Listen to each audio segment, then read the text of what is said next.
کیا آپ کو کبھی راستے میں کوئی موبائل، پیسے یا قیمتی چیز ملی ہے؟ اور کیا آپ نے کبھی سوچا کہ اسلام اس بارے میں کیا حکم دیتا ہے؟ آج کی ویڈیو میں ہم جانیں گے ایک ایسا اصول جو آپ کی آخرت بھی سنوار سکتا ہے۔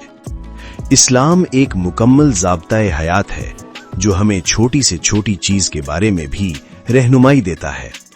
راستے میں پڑی ہوئی چیز کو اسلام میں لقطہ کہا جاتا ہے اور اس کے بارے میں واضح احکامات موجود ہیں۔ نبی کریم صلی اللہ علیہ وسلم نے فرمایا، صحیح بخاری، کہ جو شخص کوئی کھوئی ہوئی چیز پائے وہ 1 سال تک اس کا اعلان کرے۔ سوچئے، اسلام ہمیں دوسروں کا حق واپس کرنے کی کتنی تاکید کرتا ہے۔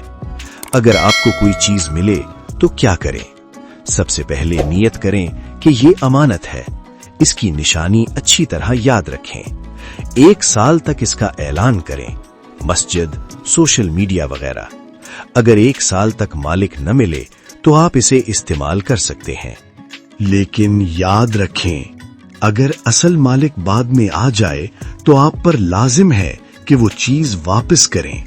بغیر اعلان کے کسی کی چیز رکھ لینا اسلام میں جائز نہیں، یہ خیانت ہے اور ایک بڑا گناہ بھی۔ سوچیں، اگر آپ کی قیمتی چیز کھو جائے تو آپ کیا محسوس کریں گے؟ اسی لیے اسلام ہمیں سکھاتا ہے کہ دوسروں کے حقوق کا خیال رکھیں۔ اگر آپ کو یہ ویڈیو پسند آئی ہو تو لائک کریں اور شیئر کریں تاکہ یہ پیغام زیادہ لوگوں تک پہنچے، اور چینل کو سبسکرائب کرنا نہ بھولیں تاکہ آپ کو مزید اسلامی معلومات ملتی رہیں۔